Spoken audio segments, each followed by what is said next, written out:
You finally get that bonus, that tax refund, that paycheck bump, and somehow, within weeks, it's gone. Not on bills, not on anything you can even remember, just gone. Or maybe you avoid looking at your bank account for weeks because the anxiety is too real. You know you should budget, invest, save, but every time you try, something inside you just shuts down. This isn't laziness. This isn't being bad with money. This is financial self-sabotage. And it's way more psychological than you think. You're not broken. You're not hopeless with money. But your brain might be wired to protect you from wealth in ways you've never realized. In today's video, we're breaking down the psychology behind why smart, capable people repeatedly destroy their own financial success. And more importantly, we'll show you how to recognize these patterns and actually break free from them. At BrainBank, we believe understanding your psychology is the first step to changing your behavior. So let's dive into why your brain might be keeping you broke and what you can actually do about it. This is your wake-up call. So what's actually happening in your brain when you self-sabotage financially? Let's break down the psychology. First, there's something called money scripts. These are unconscious beliefs about money that formed in your childhood. Maybe you heard, "Money doesn't grow on trees," or "Rich people are greedy," or "We're not the kind of family that has money." Your brain absorbed these messages, and now they're running your financial decisions on autopilot. Research shows that these scripts can predict financial behaviors decades later, even when you consciously want different outcomes. Second, there's the concept of financial ceiling. This is the maximum amount of wealth your subconscious believes you deserve or can handle. When you start exceeding this invisible ceiling, your brain panics. It's like a thermostat. You get close to financial stability, and your brain says, "Whoa, this is unfamiliar territory. Danger, let's go back to what we know." So you overspend, quit the better-paying job, or make impulsive decisions that bring you back to your comfort zone of struggle. Third, trauma plays a massive role. Financial trauma isn't just about being poor. It's about the shame, unpredictability, or power dynamics around money in your past. Maybe you watched your parents fight about bills. Maybe money was used to control you. Maybe you experienced sudden loss. Your nervous system remembers.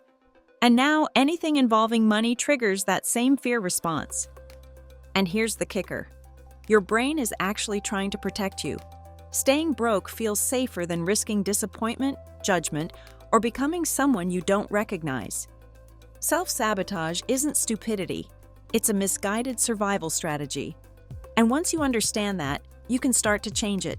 So how does financial self-sabotage actually show up in real life? Let's get specific, because you might be doing this right now without even realizing it. The impulse spending spiral. You have money in your account, and suddenly you're buying things you don't need. A new gaming setup, clothes you'll wear once, take out every single night. It's not about treating yourself. It's about unconsciously making sure you don't have too much money sitting there making you anxious. The success allergy. You get a promotion or a raise, and instead of celebrating, you feel weird, guilty, like you don't deserve it. So you downplay it, don't negotiate, or you start slacking off until you're back at your old salary level. Some people literally quit jobs right when they're about to break through to the next level. The ostrich effect. You avoid checking your bank account, opening bills, or looking at your credit score. The anxiety of knowing feels worse than the mystery. But this avoidance leads to overdraft fees, missed payments, and mounting debt that could have been prevented. The chaotic generosity. You give money away constantly, paying for friends, lending money you can't afford to lose, being everyone's personal bank. It feels good in the moment, but it's also a way to make sure you stay financially unstable. And relationship sabotage around money. Picking fights with your partner about spending. Hiding purchases. Refusing to plan together. money becomes the battlefield where deeper issues play out. Sound familiar? You're not alone. Let's talk about why this happens. Here are 9 psychological signs you're caught in a financial self-sabotage cycle. Let's see how many hit home. 1. You have a scarcity mindset even when you have enough. No matter how much money you make, it never feels like enough. You're always in survival mode, always anxious, always waiting for the other shoe to drop. This constant fear prevents you from making calm, strategic financial decisions. 2. You resist learning about money.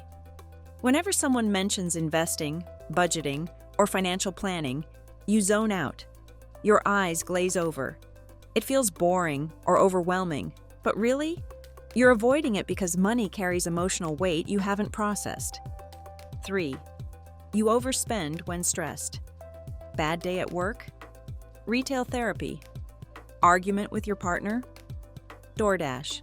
For the 3rd time this week, you use spending as an emotional regulator instead of developing healthier coping mechanisms. 4. You have extreme all-or-nothing thinking. Either you're being ridiculously restrictive with money, or you're spending without any limits. There's no middle ground, no sustainable balance, just extremes that exhaust you. 5.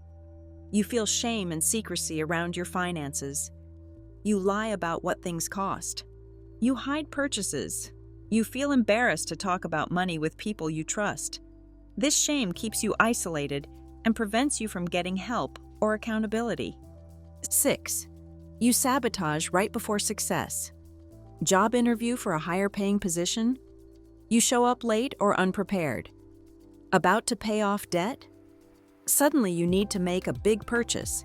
It's like you're allergic to winning financially. 7. You compare yourself constantly. You're either feeling superior to people who have less or inferior to people who have more. You can't just exist in your own financial reality without making it a competition or a source of shame. 8. You use money to prove your worth. You overspend on others to feel valued. You buy things to impress people. Your self-esteem is tangled up in your bank account balance. 9. You have physical stress responses around money. Talking about finances makes your heart race. Opening bills gives you a panic attack. You get headaches thinking about your budget. Your body is telling you there's unresolved trauma here. If 3 or more of these resonated, keep watching. We're about to get into the solutions. Okay, so how do you actually stop financially self-sabotaging? Here are 10 psychology-backed strategies that go deeper than just make a budget. 1. Identify your money script. Write down every belief about money you heard growing up. The good, the bad, the weird. Then ask yourself, is this actually true? Or is this just programming? You can't change what you can't see. 2. Raise your financial ceiling consciously. Start small.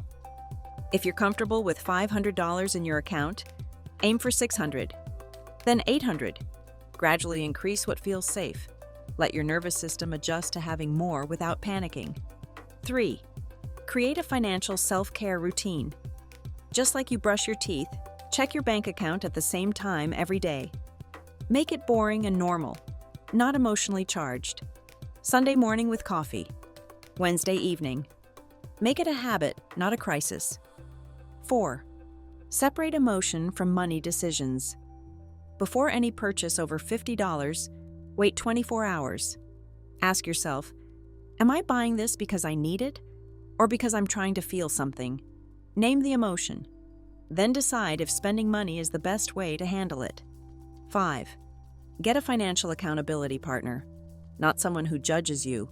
Someone who checks in, asks how you're doing with your goals, celebrates wins, makes it less lonely. This could be a friend, a therapist, or even an online community. 6. Automate your good decisions. Set up automatic transfers to savings, automatic bill payments, automatic retirement contributions. Remove the opportunity for self-sabotage by making the healthy choice the default choice. 7. Reframe wealth as safety, not greed. Your brain might think having money makes you selfish or greedy. Rewrite that story. Money is freedom, security, options, the ability to help others from a stable place. You're not becoming a bad person by building wealth. 8. Address the underlying trauma. If money is triggering because of past experiences, you might need professional help. A therapist who specializes in financial therapy can help you process what happened and separate past pain from present decisions. 9. Practice gratitude without guilt. You can appreciate what you have without feeling like you don't deserve more. Gratitude and ambition can coexist. You can be thankful for your current situation while working toward better. 10. Celebrate financial wins intentionally. Paid off a credit card? Acknowledge it. Stuck to your budget for a month? That's huge. Don't minimize your progress. Your brain needs positive reinforcement to keep going. You're not destined to struggle forever. You just need to understand the psychology and work with your brain, not against it. Breaking free from financial self-sabotage isn't about becoming a different person. It's about understanding the person you already are. Your patterns made sense at some point.